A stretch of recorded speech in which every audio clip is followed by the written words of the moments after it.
Hindustani Awam Morcha secular के द्वारा आयोजित डुमरिया में गरीब संकल्प सभा का आयोजन किया गया है। इस अवसर पर आज के अध्यक्ष भाई श्याम सुंदर मांझी जी, जो डुमरिया प्रखंड के सम्मानित प्रखंड अध्यक्ष हम हैं, मंच का संचालन भाई अनुज गडानी जी और मोहम्मद परवेज खान, जिनको टाइगर से भी लोग संबोधित करते हैं, संयुक्त रूप से कर रहे हैं।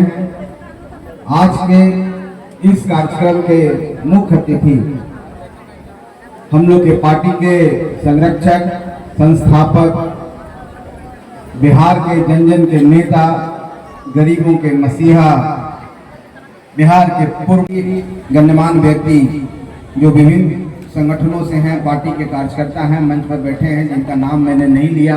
मंच के आगे इतनी बड़ी संख्या में उपस्थित सभी ग्रामीण जनता, माता बहन जो डुमरिया के विभिन्न पंचायतों से यहाँ पर उपस्थित हैं, और खास करके मीडिया के भाई बंधु जो इस कार्यक्रम में आए हुए हैं, प्रिंट मीडिया हो, इलेक्ट्रॉनिक मीडिया हो, उन तमाम साथियों को, तमाम मालिकों को, तमाम मतदाताओं को, डुमरिया की महान जनता को और सभी की तरफ से, पूरी टीम की तरफ से आपका आभार व्यक्त करता हूं, आपका अभिनंदन करता हूं। आपको बहुत बहुत शुभकामना और बहुत बहुत धन्यवाद कि इतनी संख्या में आप लोग यहाँ पर उपस्थित हैं। साथियों, आज हम लोग यहाँ पर उपस्थित हैं, सम्मान सभा का आयोजन किया गया है। डुमरिया के प्रखंड अध्यक्ष और जितने भी यहाँ के डुमरिया के कार्यकारिणी के सदस्य हैं, सभी के द्वारा, पार्टी के जिला अध्यक्ष के द्वारा, टूटू खान जी के द्वारा और यहाँ के जितने भी सम्मानित साथी हैं पार्टी के, सब ने मिलकर के सम्मान समारोह का आयोजन किया है। ये पार्टी हिंदुस्तानी अवाम मोर्चा सेकुलर, आप सबको पता है कि कैसे पार्टी बनी थी। 2015 में 28 तारीख को ये श्री कृष्ण हॉल में पार्टी की घोषणा की गई थी और हम लोग को मई 20 तारीख को पार्टी का विधिवत रूप से आकार आया था, जिसका नाम हिंदुस्तानी अवाम मोर्चा सेकुलर है। एक गरीबों की पार्टी है, गरीबों की बात करती है, गरीबों की वकालत करती है, गरीबों की लिए आवाज़ है, गरीबों की लड़ाई लड़ती है और उनको मुख्य धारा में जोड़ने का काम करती है। उनका जो दुख दर्द है, उनका जो हक अधिकार है, उसके लिए काम करती है। ये काम हिंदुस्तानी अवाम मोर्चा सेकुलर पार्टी का है। और मैं आप तमाम साथियों को जो यहाँ पर उपस्थित हैं, खास कर करके अपनी माता बहन को, जो गरीब भाई बहन हैं और जो इस सभा में उपस्थित हैं और जो नवी हैं, जो माइक के माध्यम से सुन रहे हैं, मैं राष्ट्रीय अध्यक्ष होने का नाते, खास करके हिंदुस्तानी अवाम मोर्चा सेकुलर के राष्ट्रीय अध्यक्ष होने के नाते आप सबको मैं इसलिए धन्यवाद देता हूं कि आपके कारण, आपके वोट के कारण, हमारे जो संरक्षक महोदय यहाँ बैठे हुए आदरणीय श्री जीतन राम मांझी जी, आपके वोट के कारण पहली बार हम पार्टी के चुनाव चिन्ह पर यहाँ से निर्वाचित होके विधानसभा में गए थे और हमारी पार्टी जो आज इतनी बुलंदियों पर है, उसका परचम लहराया था। इसका कारण आप लोग हैं, इसलिए आप सबको बहुत बहुत धन्यवाद। आपके कारण पार्टी है, आपके आशीर्वाद के कारण पार्टी है, आपके प्यार के कारण पार्टी है। और पार्टी को बहुत चीज आपसे नहीं चाहिए, आपने इतना सम्मान दिया, इतना प्यार दिया, ये हमारे लिए बहुत बड़ी बात है। और मैं जितना भी सेवा करूं, हमारे पार्टी के कार्यकर्ता आपके लिए जितना भी काम करें, हम समझते हैं कि बहुत कम है, क्योंकि जो सम्मान आपके यहाँ से मिला, मैं उन तमाम साथियों को भी धन्यवाद देना चाहता हूँ जो खास कर करके यहाँ से आदरणीय श्री जीतन राम मांझी जी को बुलाने आए, ले गए कि चुनाव लड़िए। और वो एक तरह से समझिए कि जबरदस्ती चुनाव लड़ाया गया कि आपको चुनाव लड़ना है, और नहीं तो अगर यहाँ से चुनाव नहीं लड़ते तो हम लोग यहाँ, हमारी पार्टी का नाम लेने वाला कोई नहीं रहता, क्योंकि हम 21 सीट जीते थे, सब हार गए थे। सिर्फ इमामगंज की महान जनता ने हमको एक आशीर्वाद दिया, हमको इस लायक समझा। अभी थोड़ा देर रुक जाइए ना, अभी थोड़ा देर रुक जाइए, उसके बाद सबको मिल जाएगा, ज्यादा नहीं, 20-25 मिनट और आपके बीच में हम लोग रहेंगे। तो हम लोग की पार्टी इतने दिनों से काम कर रही है और विगत 9 साल से आपने आदरणीय श्री जीतन राम मांझी जी को यहाँ से जिता के भेजने का काम किया, ये बहुत बड़ा सम्मान है। और आप ही के आशीर्वाद से, आप ही के प्यार से एक ऐसा भी समय आया कि आज आपके जो चहेते हैं, आपके जो विधायक हैं, गया के सांसद बने हैं और भारत सरकार के मंत्री बने हैं। और नरेंद्र मोदी जी के साथ जो भारत के यशस्वी प्रधानमंत्री हैं, उनके साथ बैठते हैं। ये आपका आशीर्वाद है और आपका ही देन है। इसलिए हम लोग पूरी तरह से, हमारी पार्टी आपके लिए ऋणी है और सदैव ऋणी रहेगी। जो उपकार आपने हम सब पर किया है, जो हमारे लिए आपने प्यार का न्यौछावर किया है, हमारे पार्टी के लिए, हमारे पार्टी के कार्यकर्ताओं के लिए, बाकी में बेमिसाल है। इसका रिटर्न हम लोग नहीं दे सकते हैं, हम लोग सेवा कर सकते हैं और हम लोग सेवा करने के लिए आपके बीच में तत्पर हैं और हम आपके बीच में ही रहना चाहते हैं। साथियों, ये मसला ये नहीं है कि चुनाव आने वाला है, ये मसला है कि चुनाव जो आएगा चला जाएगा। मसला ये है कि हम आपकी सेवा करेंगे, आपके बीच में हमको रहना है, पार्टी को रहना है। पार्टी कतई आपको छोड़ के कभी नहीं जाएगी। चुनाव तो लड़ेगा, कोई ना कोई लड़ेगा, कोई ना कोई विधायक बनेंगे, निश्चित तौर पर बनेंगे। आपका आशीर्वाद रहेगा तो हम पार्टी का एक सिपाही यहाँ से विधायक पुनः बन के जाएगा। वो जीतन राम मांझी जी की परछाई की तरह काम करेगा, वो जीतन राम मांझी जी को परछाई की तरह काम करेगा। मैं इसलिए बोल रहा हूँ कि परछाई की तरह काम करेगा, छाया की तरह काम करेगा, कि जीतन राम मांझी जी को आपने 10 साल दिया था, अभी 1 साल बाकी है, 25 आना बाकी है। ये तो उपचुनाव हो रहा है, ये तो आपके आशीर्वाद से वो जीत गए और बीच में चुनाव हो रहा है। 1 साल आपने दिया है और 1 साल आप मौका और दीजिए हम लोगों को। जो मांझी जी ने कहा है एक एक काम इमामगंज डुमरिया में होगा, इस बात का आश्वस्त मैं करता हूँ आप सबको। साथियों, हम लोग बोलने में विश्वास नहीं रखते हैं।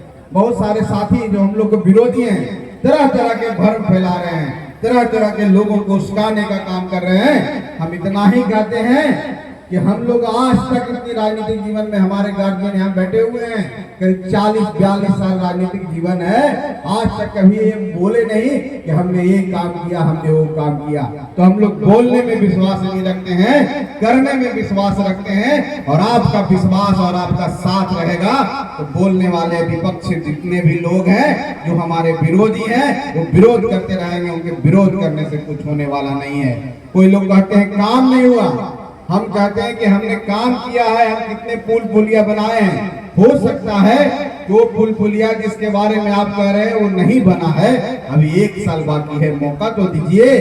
1 साल में हम कोशिश करेंगे कि हम सभी काम कर पाए। अगर नहीं कर पाए तो भी ठीक है, लेकिन हमारी कोशिश रहेगी 1 साल में। और अभी इसलिए हम बोल रहे हैं कि कर पाएंगे क्योंकि साथियों, बिहार में डबल इंजन की सरकार चल रही है। यहाँ पर आदरणीय नीतीश कुमार जी माननीय मुख्यमंत्री हैं, जो विकास पुरुष हैं, सुशासन बाबू हैं, जिन्होंने बिहार को शांति दिया, बिहार में बदलाव लाया, जंगल राज से बिहार को उबारने का काम किया। और केंद्र में आदरणीय नरेंद्र मोदी जी की सरकार है और दोनों जगह आपका प्रतिनिधि है और दोनों जगह काम करने वाली सरकार है। हम लोग वहां से काम खींच के लाएंगे, वहां से राशि लाएंगे और इमामगंज में 1 साल में गंगा बहा देंगे। इस बात करने के लिए हम लोग आए हैं, कोई बड़ी बात हम नहीं कर रहे हैं। हम लोग 22 इतने सालों में 22-23 पुल हो चुका है, काम हो चुका है। कितने रोड, 20-22 रोड बड़े बड़े बने हैं। और आपको मैं आज आश्वस्त करने जा रहा हूँ कि सरकार के पास लंबित है 28 पुल और 33 रोड, वो भी साल भर के अंदर में सारा बने गए। बात मैं आपको कह के जा रहा हूँ। आप निश्चित रहिए, स्वयं निश्चित रहिए। आपको कहीं पर ये तख्ती लगाने की जरूरत नहीं पड़ेगी कि पुल नहीं तो वोट नहीं। आपने 25 तक हमको मैंडेट दिया है, इसलिए आपको 25 तक इंतजार करना पड़ेगा। ये तो समय जो है, ये तो बीच में संजोग से निकला है कि हमारे गार्जियन ने हमको सांसद और को मंत्री बनने का मौका मिला। इमामगंज का समझिए कि पूर्ण प्रताप है, यहाँ की धरती का जो पूर्ण प्रताप है, यहाँ की धरती इतनी उर्वरक है कि आपका जो एक सेवक है, आपके जो विधायक हैं, वो वहां के केंद्र सरकार के मंत्री बन चुके हैं। आपके लिए तो और भी गौरव की बात है। और साथियों, इनको जो विभाग मिला है वो उद्योग विभाग है। इनको जो विभाग मिला है, जिसको सूक्ष्म, लघु और मध्यम कहते हैं, कहने का मतलब है 250 करोड़ से नीचे का जितना भी कार्य होता है, उद्योग लगाइए, सब कीजिए, वो इनके विभाग से होता है। और इससे अच्छा मौका नहीं मिलेगा जहां हमारे बच्चों को, हमारे भाइयों को, हमारी बहनों को, हमारी माताओं को रोजगार मिलेगा।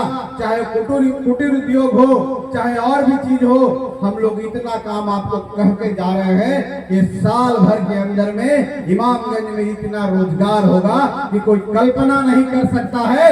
और हमारी बहनें जो गरीब हैं, चाहे वो मुस्लिम भाई हो, चाहे मुस्लिम बहनें हो, चाहे कोई दलित बहनें हो, उनके घर में छोटे छोटे रोजगार का बढ़ावा हम लोग देंगे, प्रोत्साहित करेंगे, ताकि अपना अर्निंग खुद करें और दूसरे को भी रोजगार दें। ऐसा काम हम लोग करेंगे।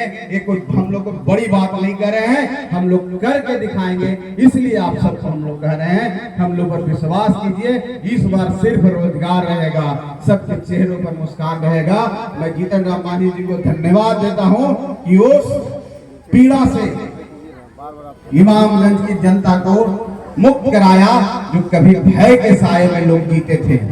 यहाँ डर का माहौल था, ये शांति आई है, और शांति आई है तो बदलाव भी आएगा और विकास भी आएगा। बहुत अच्छा मौका है, सुनहरा मौका है, केंद्र भी है, राज्य भी है। इसलिए हम सब आप सबसे गुजारिश करने आए हैं कि फिर से एक बार मौका दीजिए। हम पार्टी आपके बीच में फिर खड़ा है। और जहां तक हमारी बात है, मेरी जो अपना विभाग है लघु जल संसाधन, 51 करोड़ का काम हमारे विभाग से इमामगंज के जो विधानसभा है वहां हो चुका है। और 100 करोड़ का काम 57 ऐसी योजनाओं का डीपीआर बन के टेक्निकल सैंक्शन होकर तैयार है। वो 5 से 6 महीने के अंदर आपके यहाँ काम होना शुरू हो जाएगा साथियों। तो लोग कहते हैं कि हम काम ही नहीं करते हैं। अरे चश्मा दूसरे नंबर का पहनोगे तो नजर कहां से आएगा? चश्मा तो पहने हुए हो कि विरोध करना है, मन में तो है कि हम विरोध करें। गोईठा पहनेगा तो कुछ नजर नहीं आता है, चश्मा का पावर कम गया। चश्मा पहने हो कि तुमको दूसरा चीज नजर आए। अब कोई रात में काला चश्मा पहनेगा तो उसको क्या नजर आएगा? काला नजर आएगा। उसी तरह से जो विरोधी है काला चश्मा पहन के घूम रहे हैं, उनको सब काला नजर आता है और कहते हैं विकास नहीं आता है, शांति आया है।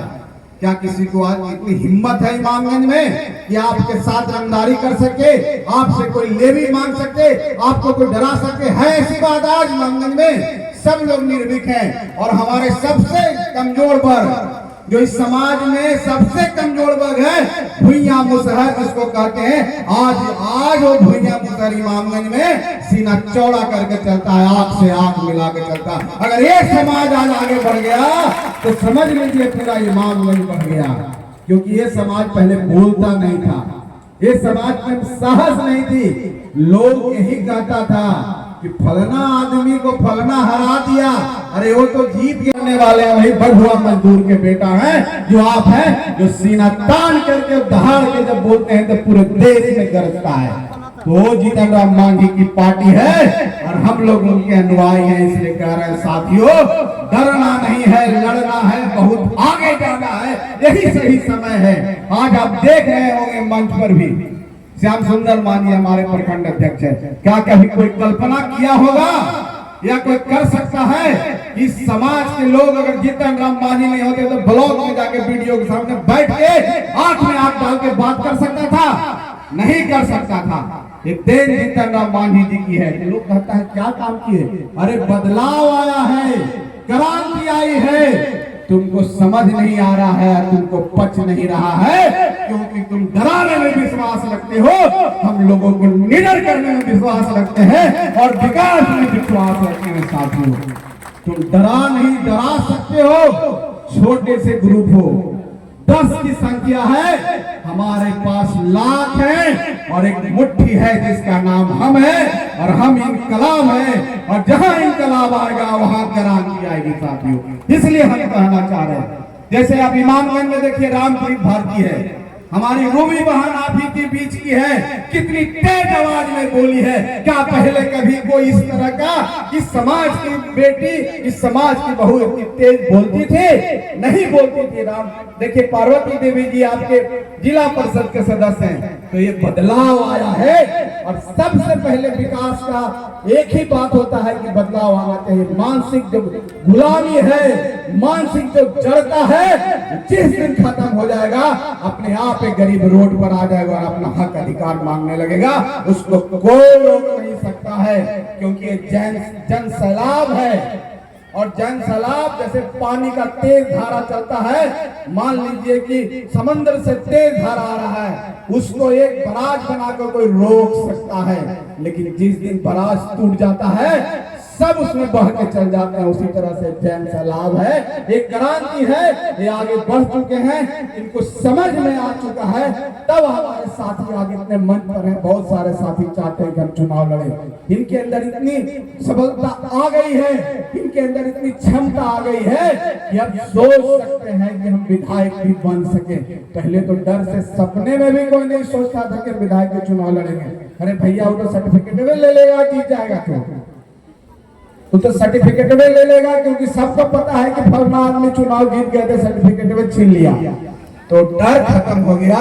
यही बहुत बड़ा काम हुआ है और विकास भी होगा, इसलिए होगा कि आज आपके आशीर्वाद से आदरणीय नीतीश कुमार जी की अगुवाई में हम काम कर रहे हैं, आदरणीय प्रधानमंत्री जी की अगुवाई में जीतन राम मांझी काम कर रहे हैं। दोनों इस देश के युग पुरुष हैं, दोनों ने दिखा दिया है कि बदलाव कैसे होता है, दोनों ने काम करके दिखा दिया है। इसलिए मैं धन्यवाद देना चाहता हूं इस मंच से आदरणीय नीतीश कुमार जी को, आदरणीय प्रधानमंत्री जी को, कि आपने हमारी पार्टी के ऊपर इतनी बड़ी बात की है, हमारी पार्टी को इतनी बड़ी एक तरह से हम सबको इतना बड़ा इज्जत बख्शा है कि हम अपने गरीबों के लिए कुछ काम कर सके, अपने गरीबों के लिए आन बान शान बन सके। जब हम लोग निकलते हैं तो एक एक गरीब सोचता होगा कि मेरा भाई जा रहा है, पहले तो कोई नाम लेने वाला नहीं था। तो एक बदलाव, एक क्रांति, एक विकास, इसको चलते रहना है, इसको चलते रहना है, इसको आगे बढ़ना है और तेज गति से आगे बढ़ना है। उसके लिए हम चाहिए, उसके लिए हम का विधायक चाहिए। इसलिए हम पार्टी को आप सबसे विनती करने आए, आरजू करने आए हैं। अब समय ज्यादा दिन नहीं है, अगले महीने में 8-10 तारीख को चुनाव का डुगडुगी बच जाएगा। आप लोग सब एक होकर के हम का साथ दीजिए, हम आपके लिए तैयार है, आपके लिए लड़ने के लिए तैयार है, आपके लिए एक एक कार्यकर्ता जीने मरने के लिए तैयार है। आपके घर घर जाकर के हम आपकी दुविधा को सुनेंगे, परेशानी को सुनेंगे। और एक चीज बता देते हैं, कोई भगवान नहीं है हम लोग कि एक बार में हम हाथ घुमाए और सारा कार्यक्रम हो गया, सारा काम हो गया। धीरे धीरे होता है, धैर्य रखना है साथियों। हम लोग भी इंसान हैं, हम लोग से भी गलती होता है। अगर गलती नहीं होगा तो हम इंसान कैसे रहेंगे, भगवान नहीं हो जाएंगे। इसलिए अपना भाई समझ के, अपना बेटा समझ के हम लोग को माफ कीजिएगा, मौका दीजिए, हम जरूर बदलाव लाएंगे और जो आपने सपना देखा था आपके सपनों को साकार करेंगे। बहुत बहुत धन्यवाद, बहुत बहुत। और खास करके जीविका दीदी को, जीविका दीदी के बारे में बोलना चाह रहे हैं। देखिए हमारे स्नेही जी ने बोला, हम अपनी जीविका बहनों को भी कहना चाह रहे हैं, सरकार आपके ऊपर बहुत बड़ा, आपके ऊपर विश्वास रखती है। खास करके आदरणीय हमारे मुख्यमंत्री हैं आदरणीय नीतीश कुमार जी, उनके लिए तो आप एक तरह से पवित्र वस्तु, पवित्र समान है। उनको तो आपकी प्रति इतनी श्रद्धा है और बहुत सारा काम आपको देते रहते हैं। हम समझते हैं कि जो अनुसूचित जाति जनजाति विद्यालय है, उस विद्यालय में खाना बनाने का काम आप कर रहे हैं, बहुत जगह मॉनिटरिंग का काम आप कर रहे हैं। और निश्चित तौर पर वो चाहते हैं कि आपका विकास हो, आप आगे बढ़े। और आपने जो 21 सूत्री मांगे हम लोग के बीच में रखी है, हम आप सबको इस माध्यम से, आज के इस सभा के माध्यम से, हम पार्टी के राष्ट्रीय अध्यक्ष होने के नाते आप सबको आश्वस्त करा देना चाहते हैं कि बिहार में आपकी आवाज बनेगा हम, चाहे रसोईया बहन हो, चाहे हमारी जीविका दीदी हो, आपकी आवाज बनेगा हम। और ये आवाज दबेगा नहीं। जो आपने मानदेय की बात की है और भी सारी बात की है, हम का एक डेलीगेशन हम अपने स्वयं जाकर के माननीय मुख्यमंत्री से मिल करके आपकी बात को रखेंगे, आपका 11 सूत्री कार्यक्रम को उनके समक्ष देंगे। और आपको हम विश्वास दिलाते हैं 25 के चुनाव से पहले इस सारी बात को पूरा कराएंगे। निश्चित रहिए आप लोग बहने, क्योंकि आप हैं तो हम सबका समाज ठीक है। समाज में आपने जो बदलाव लाया है, निश्चित तौर पर आपको इस तरह का मुआवजा मिलना चाहिए। बहुत बहुत धन्यवाद, बहुत बहुत धन्यवाद।